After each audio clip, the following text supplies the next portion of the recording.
NPI presenta Voz de Mujer. Mujeres que reflexionan, informan y dialogan sobre temas de actualidad.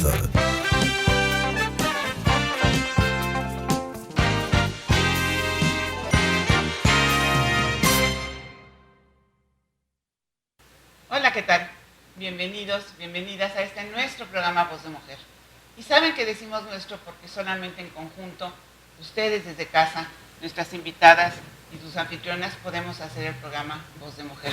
Un placer estar nuevamente con ustedes, las extrañé muchísimo este tiempo que estuve fuera, de verdad, y abrir con este tema que ahorita nos va a presentar Ime a nuestras invitadas. Es un gozo, es un placer, porque vamos a hablar sobre la violencia hacia la mujer desde una perspectiva y una arista muy específica. Ime nos va a hacer favor de presentarnos a nuestras invitadas de lujo, como siempre. Claro que sí. Muy buenas, ¿cómo están ustedes? Bienvenidas y bienvenidos. Efectivamente, también nosotros te extrañamos mucho, Isla, que estuviste por allá, por Europa. Y justamente tenemos un programa muy especial. Les voy a decir quiénes nos acompañan el día de hoy. Nos acompaña la licenciada Indira Rodríguez Ramírez, es licenciada en Administración Pública, egresada de la Universidad de Guanajuato, becada por la misma institución para cursar sus estudios de especialidad en Administración Pública, Estatal y Municipal. También cuenta con diplomado en Derechos Humanos, impartido por la misma Casa de Estudios, y bueno, ha sido secretaria particular en el Centro para el Desarrollo Democrático en el Instituto Federal Electoral, y coordinadora académica en la misma unidad, cargo en el que desarrolló varios artículos de investigación en materia electoral, participación ciudadana y promoción del voto. Y en este momento pues, fue designada en el 2014 como consejera electoral del Instituto Electoral del Estado de Guanajuato por un periodo de 6 años. Entonces ahorita está en funciones. Y durante su encargo ha trabajado temas como servicio social, profesional electoral, prerrogativas y fortalecimiento de partidos políticos, fiscalización y particularmente ha impulsado temas de igualdad de género y no discriminación, como una certificación en la norma mexicana de igualdad laboral y no discriminación, y proyectos de investigación sobre la violencia política electoral a las mujeres en razón de género en el estado de Guanajuato. Bueno, también impulsó la creación de la Comisión Permanente contra la Violencia Política Electoral a las mujeres, de la cual es presidenta, y también presidió el Observatorio de Participación Política de las Mujeres en el estado de Guanajuato. Bienvenida, Indira. Muchas gracias por acompañarnos. Gracias. Si me permiten también, ahora presentamos, también muy breve, porque como bien decíamos, nos va a llevar todo el programa, pero me parece que es importante también que quienes nos están viendo y escuchando sepan la calidad y qué personalidades tenemos aquí. Vanessa Góngora Cervantes es feminista, licenciada en Ciencias Políticas y Administración Pública por la Universidad Autónoma de Aguascalientes, doctora y maestra en Estudios Sociales, Procesos Públicos por la Universidad Autónoma Metropolitana Ixtapalapa, es profesora investigadora del Departamento de Estudios Políticos y de Gobierno de la Universidad de Guanajuato, Campus Guanajuato. Sus líneas de investigación se relacionan con los estudios feministas y de género, participación política de las mujeres, paridad de género y políticas públicas con perspectiva de género. Ha realizado estancias de investigación en la Universidad Federal de Río Grande de do Brasil y en la Universidad de Almería, España. Ha trabajado en diferentes instituciones de educación superior en Aguascalientes y Guanajuato y ha organizado e impartido diversos diplomados, talleres, seminarios y ponencias en materia de perspectiva de género y feminismo. Bienvenida, doctora. Muchas gracias. Gracias por la invitación. Por acompañarnos. Quiero empezar con tu presentación, me encantó, donde dice Imelda Vanessa, feminista. Feminista, un término muchas veces odiado, otras temido y hoy anhelado.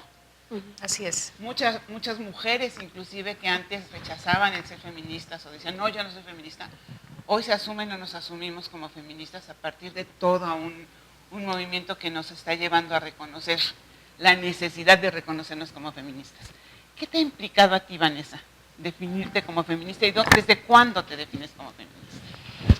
Me defino como feminista, yo creo que hace 10 años más o menos, ¿no? Con toda seguridad. Empecé a trabajar, antes de ser profesora, investigadora, empecé a trabajar en un instituto de mujeres. Era asistente de la directora general en el Instituto de Mujeres de Aguascalientes y pues tuve el contacto directo con la cara de la violencia, con la cara de la desigualdad contra las mujeres, y yo tampoco sabía qué era el feminismo, no sabía, incluso considerando que vengo de una carrera de ciencias sociales, no nos hablaron del feminismo, lo que nos llegaba de información era pues muy rápido, muy esporádico y tal vez con esta posición como muy peyorativa, ¿no? Que tenían los profesores y las profesoras.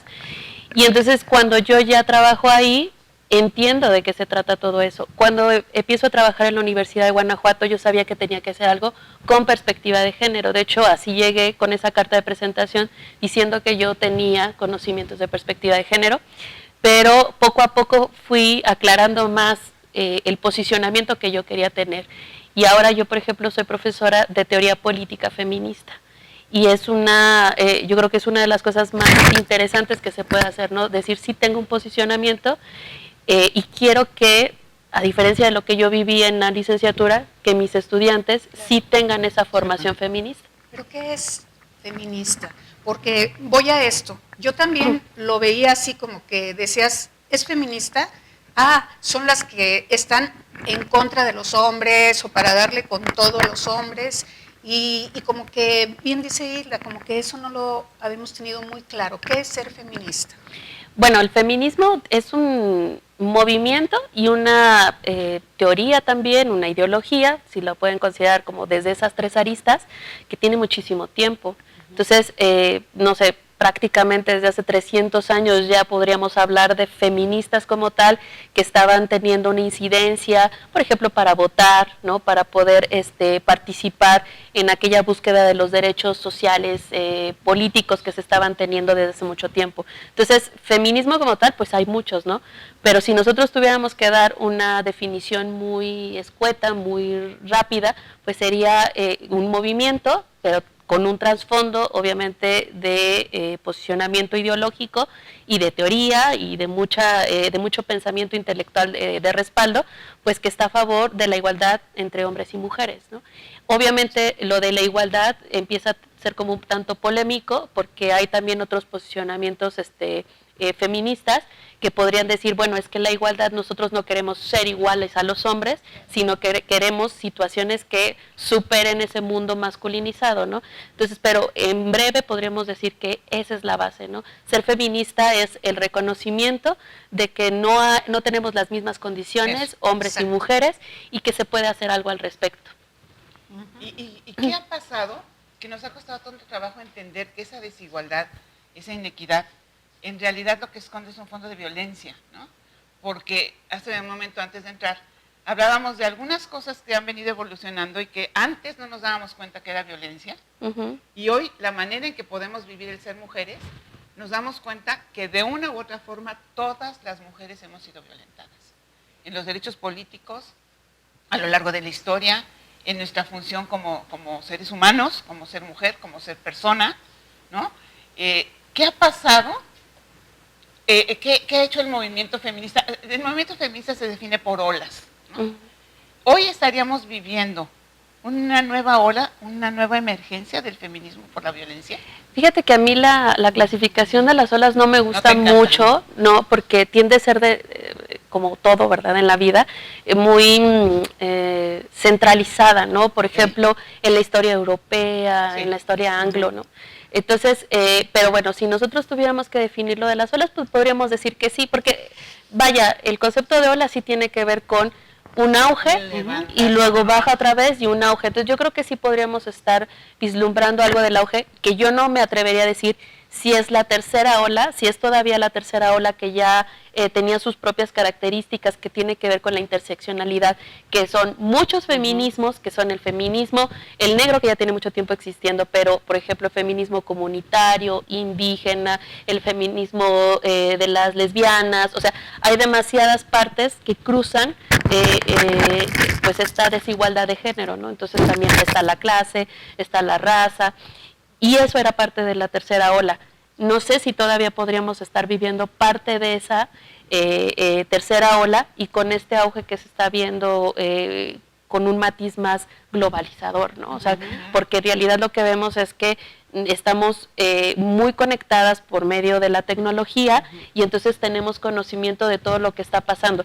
En Chile están cantando y están bailando una coreografía y ya todo el mundo lo está haciendo también, ¿no? Entonces, digamos que tal vez puede ser de la misma tercera ola, pero con un matiz todavía más fuerte por la tecnología. Ajá. Indira, conociéndote, que tengo el placer de que eres una gran mujer con mucha entrega en todo lo que haces, a mí sí me gustaría saber un poco más de Indira, más la parte humana, cómo es que has llegado hasta aquí, y ahorita le entramos un poco a la cuestión electoral. Yo partiría de esta pregunta, Indira. ¿Tú eres feminista? Sí. Okay. A mí me cuesta mucho trabajo hacer lo que hace Vanessa al reconocerse al inicio de la descripción de su hoja de vida, porque creo que para mí es un gran reto y es un gran compromiso. Yo estoy al lado de feministas como ella y digo, no, pues a mí me falta mucho para ser feminista, ¿no? Porque es una admiración la que yo tengo por esas mujeres, por eso yo no me describo así, pero estoy totalmente de acuerdo con lo que se dice, con lo que se hace, y uno tiene que ser congruente, ¿no? En sus actos, en sus pensamientos. Creo que lo he hecho y algún día podré reconocerme así cuando pueda tener un poco más de esa experiencia, sobre todo académica, que creo que me permitiría pues ser una mujer feminista integral, ¿no? Para poder decirlo. Claro, redundo nada más en esto, perdón, me regreso un poquito. ¿Y por qué fue mi pregunta eso de qué es ser feminista? Porque a mí mi nuera me cuestionó. Te estoy hablando de hace como 3 años y sabiendo que ando en el movimiento de mujeres, etcétera, que es un tema también que me apasiona justamente por la desigualdad. Yo lo digo por la cuestión de edad, que ustedes son muchísimo más joven, pero que yo lo vengo arrastrando de una cultura machista. Y justamente me decía, eres feminista, y que sí me empecé a reflexionar, bueno, pues si estoy haciendo cosas a favor de las mujeres, pues igual puedo decir sí, pero por el otro lado, no, como tú bien dices, Indira, para llegar yo a decir soy feminista, wow, se necesita así como... Fíjate qué chistoso, yo no lo veo así. Yo creo que feminista, ella es una feminista académica que nos puede marcar línea y nos puede decir y abrir espacios hacia dónde caminar. Pero para mí ser feminista es tratar en tu vida cotidiana y en el quehacer con los demás, buscando la igualdad.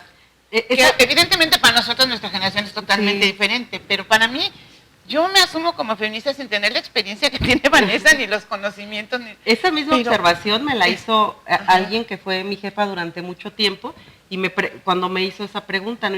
Yo le decía, no, es que a mí me falta mucho. A ver, no es cierto.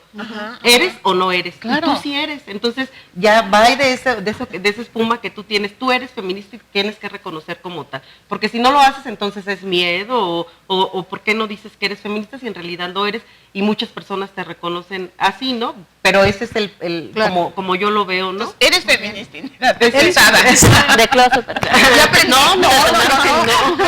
Ya decretaron, ya perfecto. Y este trabajo que hacen hacia el movimiento feminista, hacia la igualdad, en la búsqueda de la equidad, ¿cómo ha impactado sus vidas personales? Porque, digo, a lo mejor cuando lo haces en tu vida cotidiana, en tu casa, nada más en la educación y tal, no te impacta tanto, pero ustedes de alguna forma son ejemplo y luchan contra estructuras ya bien establecidas y bien firmes, ¿no? Ahí iba mi pregunta, por eso yo le decía, ¿cómo llegó Indira ahorita aquí, en donde está? ¿Quién es Indira? Mira, yo creo que tiene mucho que ver con la educación que uno recibe en su casa. Mi familia está integrada por mi papá, mi mamá, y somos 4 mujeres. Y en todo momento, pues mi papá nos hacía que pues jueguen fútbol, láncense del techo a una cosa de arena y suban otra vez y se voltean y toman limón. O sea, cosas arriesgadas, ¿no? Y mi mamá dice, ¿por qué las pones a hacer eso? Dice, porque tienen que aprender. Claro, y así se van. Entonces, todas mis hermanas hemos jugado fútbol, cosas que son, pues, que eran marcadas para hombres a lo largo de la... criticadas a veces, ¿no? Sí, efectivamente. Entonces, pues yo en la secundaria empezaba a jugar fútbol, empezaba a jugar voleibol, pues era jefa de grupo, entonces yo como que el mitote lo traigo desde pequeña, ¿no? Y recuerdo pues, que mi mamá me dijo, pues, tú ya no vas a jugar fútbol, y ya no vas a jugar fútbol porque se te va a hacer el cuerpo de hombre.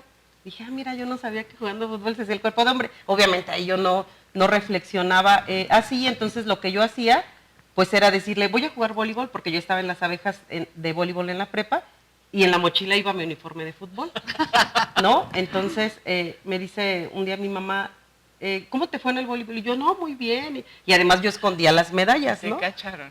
Y al día siguiente sale una nota en el periódico, en El Sol de Irapuato, y yo salgo así, ¿no? Con el pie. Y dice mi mamá, pues mira, yo no sabía que el voleibol se jugaba así, ¿no? Bueno, entonces ya ahí ya me bloquearon, ya nunca más volví a jugar fútbol. Y desde ahí, pues a mí me dije, ¿por qué no? O sea, ¿por qué las mujeres no pueden jugar fútbol? Y ahí era mi enojo, mi frustración, y bueno, a lo largo de la carrera también era una pelea en todos esos temas que decían, no, es que los hombres, en la universidad obviamente volví a jugar fútbol, fuimos campeonas en interfacultades, se llamaba una final con las chicas de FIME, recuerdo, buenísima. Y pues ya mi mamá ya estaba como resignada, ¿no? Ella decía, bueno, ya no voy a hacer nada con ella. Entonces yo siempre he tenido como esa espina, ¿no? Y que no me digan, eso no lo hacen las mujeres porque lo hago. Hoy día, pues estoy casada, tengo una niña y un niño, y pues a trabajar con ellos, ¿no? O sea, muchas veces me aviento mis peleas con mi esposo, con el colegio. Tenemos que irnos a un corte comercial, me están haciendo gestos desde hace rato, pero vamos a regresar con una pregunta bien interesante para ti, Indira, para ver esta característica de liderazgo que tienes, que tiene que ver contigo y tu rebeldía, ¿no? Vamos a un corte y en un momento regresamos.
Bueno, pues vamos a continuar con el tema, le decía yo a Indira ahorita en el corte, que me llama mucho la atención que en tu educación nos hablas de dos factores fundamentales. Uno, no fue convencional, ¿no? Lo que convencionalmente se educaba a las mujeres. Y eso me da la impresión que te dio una característica de liderazgo que dices que tienes desde siempre y de alguna forma de rebeldía, ¿no? ¿Esto caracteriza a todas las mujeres de tu familia? Cada quien en su ámbito, por supuesto, sí, no todas tienen que... Yo creo que sí, pero pues como que yo soy, como... Lamas. Sí, creo que sí, debo de reconocer lo que sí, así es. Y pues bueno, las tres sí fuimos educadas bajo esa colaboración de mi papá y de mi mamá, pero pues yo sí tengo que reconocer que los dos eran parte de esa formación. Claro. ¿no? Claro. O sea, que nosotras esperábamos que llegara el sábado para irnos con mi papá al fútbol y temas así, o sea, temas que yo recuerdo de manera grata. Entonces a mí, pues yo creo que esa fue una semilla, ¿no? Que contribuyó a lo que hoy día soy. Por supuesto. Ajá. Estando en el IEG, en el Instituto Estatal Electoral, creo que para las mujeres el empezar a votar es una oportunidad de democracia. Pero ¿cómo ves tú si se está llevando a cabo bien o todavía hay resistencia de parte de la mujer o si de verdad hay democracia? ¿Qué nos puedes platicar? Bueno, pues las mujeres efectivamente pues podemos votar ya hace algunos años. 66. Acabamos de conmemorar, ¿no? Justamente el sufragio de las mujeres. Pero yo creo que hoy día nos encontramos en otra época, en una época no solamente de que las mujeres vayan a las urnas y voten, ¿no? Las mujeres hoy día buscamos justamente salir de ese espacio privado, donde muchas veces solamente podíamos ahí tomar las decisiones o podíamos ser las jefas de la familia, ¿no? Y decidir sobre la crianza y el cuidado de nuestras hijas y de nuestros hijos. Creo que hoy día lo que las mujeres queremos y buscamos es participar en ese espacio público, en distintos, como la doctora en la academia, yo en un instituto electoral, pero poder estar tomando decisiones. ¿Para qué? Pues para reducir lo que durante muchos años se hizo es que solamente los hombres estaban decidiendo sobre las problemáticas de las mujeres. Estoy convencida de que la participación de las mujeres en los espacios públicos, por supuesto, ayuda y suma a que que seamos consideradas y que se conozcan y que haya una voz que nos esté representando, sí, que esta voz sea una sola, ¿no? No nos podemos referir a la mujer con una sola característica, sino a las mujeres, este colectivo de mujeres y estas necesidades y decisiones que se deben de tomar, ¿no? Con esta perspectiva de género. El primer paso fue la paridad, fue en el 2014. Ajá. Y efectivamente así es, o cómo has visto las elecciones. Por esto, en este momento estamos viviendo, según yo, ustedes son las expertas, violencia política de género con las alcaldesas. Y digo los nombres, estoy hablando de Celaya, estoy hablando de Cuerámaro, estoy hablando de Salamanca, claro. Así es, donde la presidenta municipal son mujeres, pero es ahí donde tenemos la mayoría de los problemas. Y en el fondo, no sé si la lectura es porque están en los lugares problemáticos, porque ahí les abrimos el espacio como para que vean que todavía no están preparadas, o no sé, la cuestión que se evidencia más también las problemáticas de los municipios en donde hay mujeres, sí, pero sí es como muy evidente, ¿no? Como que, ¿qué pasa? Porque llama la atención. Yo contesto la primera parte con respecto a la paridad y bueno, la doctora contesta la segunda, si te parece, pues porque ella actualmente, como les comentaba, tenemos ya una investigación fresquecita con el trabajo de ella y de otras dos doctoras, entonces al ratito ella les platicará un poquito más de esta colaboración. En 2014 efectivamente se incorpora el principio constitucional de paridad por la lucha de mujeres que estuvieron presionando, entonces se incorpora y bueno, todas lo celebramos y lo festejamos.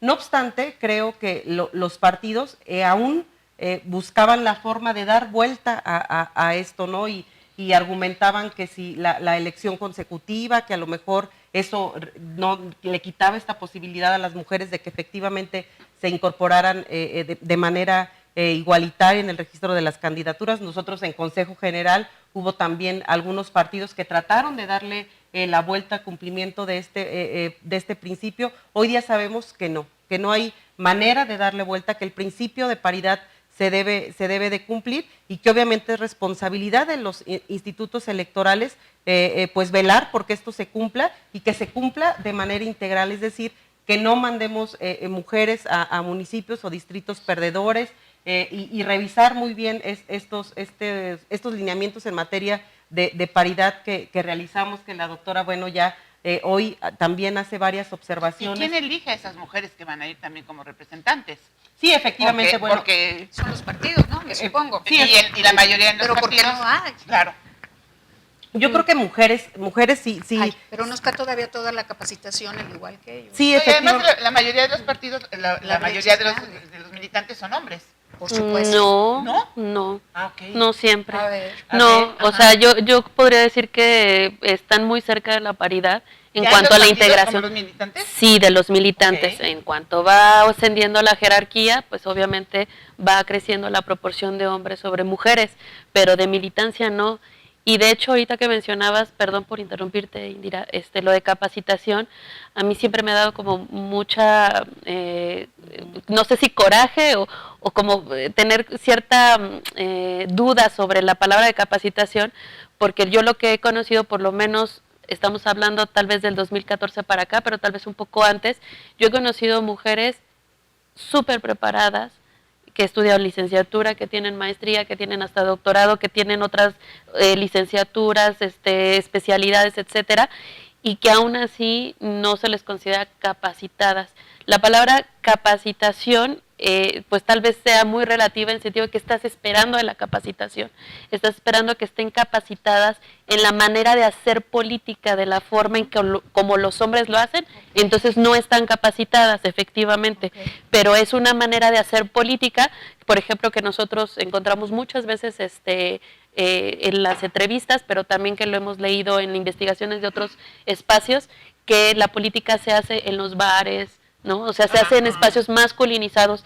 Y eso, por ejemplo, pues nosotros no tendríamos por qué reproducirlo, por qué igualar ese tipo de prácticas, ¿no? Entonces, ahí decir que son menos o que no están capacitadas, yo me pondría a dudar sobre esas dos cosas. Entonces, si me estás diciendo que en las bases hay ya casi una paridad de hombres y mujeres, es más grave que las cúpulas, y mientras vas ascendiendo a posiciones de poder, sean varones, Ujú, ¿no? sí. Porque eso nos sigue hablando de una política con una mirada de hombre, con una prevalencia de la cultura del hombre, no quiero decir machista, pues, pero una cultura que se hace desde la mirada y desde la escuela de cómo hacen los hombres la política, porque estoy segura que si hay una paridad, también hay una paridad en cuanto a capacitación, en cuanto a capacidad. De no hecho, capacitación. también hace un momento comentaban cuando ya Indira empezaba a explicar, decían que había sido el primer paso lo de la paridad, pero en realidad no, o sea, yo creo que podría decir que es como el séptimo, ¿no? En materia de reformas pues electorales, Las cuotas. porque empezaron las cuotas, pero no se nos olvide el 3% del presupuesto, el 3% del presupuesto que los partidos políticos tienen que ejercer para promoción del liderazgo político de las mujeres, y eso ya tiene mucho tiempo, que será 2002 tal vez, más o menos. Pero sí se lleva a cabo. Bueno, la manera en cómo se lleva a cabo no es la adecuada, Claro. pero fíjense, la idea era esa, o sea, decir, no es que no estén capacitadas, es que hay que promover su liderazgo, o sea, las acciones tienen que ser para promover el liderazgo, para que vayan ascendiendo en esa jerarquía y en esas posiciones de toma de decisiones. O sea, no es capacitarlas porque no sepan nada de nada, sino que tienen que empezar a ser líderes dentro de sus partidos políticos y obviamente con la militancia, pero también con los otros sectores que son cercanos o Pero simpatizantes sí al estamos partido. hablando del machismo entonces, porque Sí, justamente ¿quién Por tiene la supuesto. solución en eso? ¿Quién tiene más tiempo llevando la política, ¿no? Que es Que en el varón. ejercicio de este gasto que antes era del 2 y actualmente es del 3%, yo creo que sí ha habido pues una evolución en cómo se realiza este gasto, que aún sigue sin ser suficiente, pero recordemos cómo inició, cuando era un porcentaje, un presupuesto que no estaba fiscalizado, ¿no? Y que de plano los partidos pues podrían gastar en lo que sabemos, ¿no? En rosas o es que le compré su computadora, ¿no? O sea, como para que trabajara cuando era algo que era pues un derecho, ¿no? Porque estaba finalmente ejerciendo un trabajo. Sí ha habido una evolución, el INE sí ha fiscalizado, pero bueno, luego nos encontramos también en eventos que pues pueden ser ricos, pueden tener información importante, pero no fortalecen las bases de esa militancia, ¿no? Que no les da los elementos necesarios realmente para que haya una evolución en ese liderazgo, pero tampoco les da las herramientas para que ellas puedan tener las bases para hacer una campaña política, para hacer un discurso, para presentarse un debate, para dirigirse pues a un colectivo de personas pidiéndoles el voto. Hay mujeres sí muy preparadas, pero la verdad es que la mayor preparación es cuando ya cumpliste con todo un proceso y llegas a ese momento. Es decir, cuando te hacen una entrevista por primera vez, pues sí te aterran las cámaras. Yo no quiero salir, pero ya después, pues uno va metiéndose en esta dinámica y ya es más fácil. Creo que sería importante que se considerara esto dentro de los partidos políticos y que realmente se les capacitara en una parte ¿qué es lo de que esto. frena? Que haya mujeres y que se vaya filtrando como los hombres. Quizá tú no lo puedes explicar desde la academia y tú desde la vivencia, ¿no? ¿Por qué se está dando?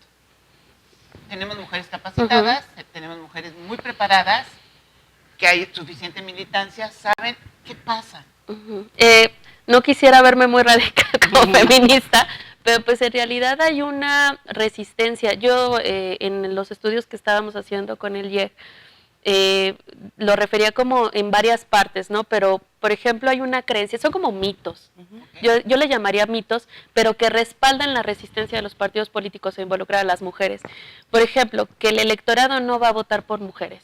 O sea, que el electorado piensa que las mujeres no están preparadas, que no pueden ser buenas líderes, y entonces que por eso no pueden poner a una mujer como candidata o dentro de una posición estratégica dentro del partido político, pues porque eso va a llevarles un riesgo, ¿no? Entonces, eso puede ser un mito.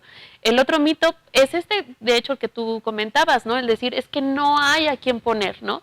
Y cuando nosotros vamos con los partidos políticos y con las mujeres de los partidos políticos, nos dicen, ¿cómo que no? Pues si ya habíamos visto que fulana, que sultana, que mengana, ya habían levantado la mano, ya han sido asistentes, ya han estado en esas posiciones, ¿cómo que no hay, no? Entonces, hay como una serie de mitos que siempre se utilizan para fortalecer esa idea de que no es el momento todavía. Después, ¿no? Sabes, después, espérate tantito porque ahorita estamos por ejemplo, por un objetivo principal, ¿no? Acabamos de ver las elecciones concurrentes del 2018, ¿no? Entonces estaba esta situación en donde este partido político emergente, Morena, pues estaba como apostando todo, ¿no? Entonces a muchas mujeres pues se les estaba diciendo, no nada más de Morena, de varios partidos políticos, estaban diciendo, es que ahorita no, porque estamos jugando todo, ¿no? Entonces yo sé que te tocaba a ti, pero no te puedo poner a ti porque tú sabes que eso es un riesgo para el partido y para ganar la gubernatura, la presidencia municipal, pero incluso hasta la presidencia de la República, ¿no? Y entonces siempre es como después, ¿no? Después, y siempre hay una coyuntura que supera. Lo ven a partir de la investigación que tú haces de campo. Eso es lo que ustedes ven, Indira, tenemos un minuto para terminar, ya me están haciendo caras. ¿Eso es lo que tú ves también en la práctica? Sí, por supuesto, y coincidimos en muchas de los comentarios que ha hecho la doctora Vanessa, y particularmente porque son ellas quienes se acercan pues a platicar y a contar lo que ha sucedido, ¿no? Y lo que han vivido durante la campaña. Entonces, pues sí, yo creo que esta investigación nos dará las bases, uno, para fortalecer nuestros lineamientos, que ojalá que sean menos, porque se legisle en la materia y si está en la ley, pues qué mejor, ¿no? Que estén ahí el ABC de eso. Qué es lo que tienen que hacer y qué es lo que se debe de cuidar, y en medida de eso creo que llegaremos a elecciones más igualitarias y realmente se hará realidad el hecho de la paridad sustantiva, ¿no? Que nos falta mucho camino para llegar a eso, pero debemos de estar hablando de eso ahora. Porque creo que en la Ley General de Materia en Delitos Electorales no está tipificado la violencia contra la mujer, ¿o sí? No, ahí no. No, pero en partidos políticos, incluso en Código Penal sí hay. En Guanajuato. Ajá, en Guanajuato. ¿Qué diría? Vamos ya. De la violencia política hay una sanción que va de multa a años de prisión y sobre todo que es agravante por si se trata de un funcionario público y otras consideraciones. Pues tenemos que terminar y me vamos cerrando. El tiempo nunca nos da, pero a ver, Indira, algo que nos quisieras, un mensaje que quisieras dejarle a nuestro público. Bueno, pues yo creo que esto es participación de todas y todos. Creo que el hecho de que más mujeres se involucren en los espacios públicos hará que se tomen mejores decisiones. No podemos pasar más tiempo pues en el tema privado. Creo que las mujeres contamos con elementos, con conocimientos, con trayectorias para ocupar esos espacios que no son espacios construidos exclusivamente para hombres. Creo que el tema de la tipificación se tiene que fortalecer. Considero que debe robustecerse, debe de traerse a la ley electoral, debe haber medidas de protección específicas, porque si no las hay, pues por más tipificado que estén, las mujeres se van a hacer a un lado. ¿Por qué? Porque está en juego su familia, porque está en juego muchas amenazas que ellas reciben a lo largo de la campaña. Y por supuesto que también tenemos que ver y visibilizar esa violencia, establecer los procedimientos cuando estas mujeres están ocupando ya los cargos, porque también siguen siendo víctimas de violencia, ¿no?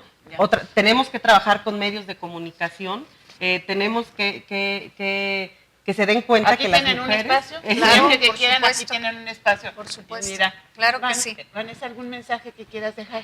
Yo la verdad creo que ya gran parte del trabajo que se tiene que hacer está con las mujeres en sus partidos políticos.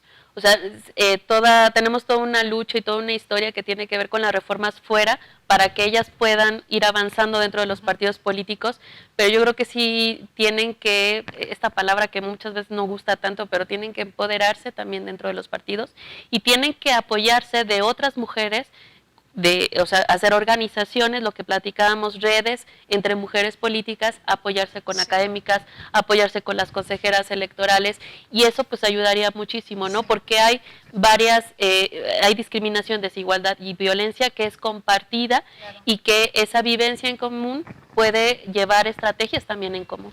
Qué bueno que lo estás comentando, porque justamente yo sí quería incluso terminar con esto, con la propuesta de crear una red de mujeres políticas en funciones.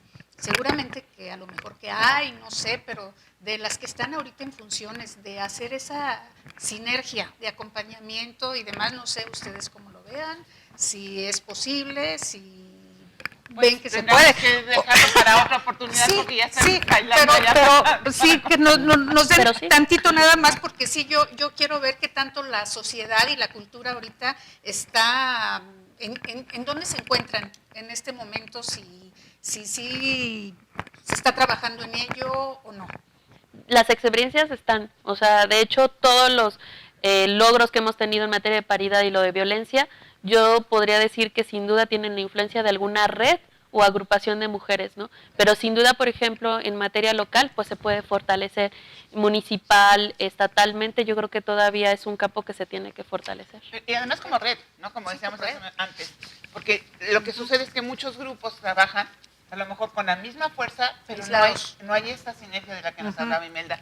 Y bueno, pues tenemos que terminar. Sí, qué pena. Yo quiero felicitarlas, me encanta la idea de que esté reunido el IEG con la academia, con la investigación que fundamenta, porque esto ya no son sensaciones, ya no son percepciones, está fundamentado en una metodología de investigación, que es la que nos está abriendo el camino para ver la violencia política en razón de género, otro tipo más de violencia dentro de la violencia estructural que vivimos las mujeres en nuestro país y contra la que estamos luchando. Y comprometerlas a en que pro de nos la acepten sociedad. otra invitación, porque yo creo que el tema da Quedó mucho en el para más. tintero.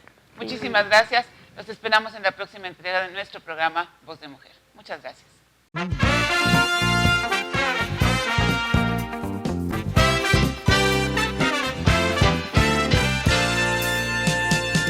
NPI presenta Voz de Mujer. Mujeres que reflexionan, informan y dialogan sobre temas de actualidad.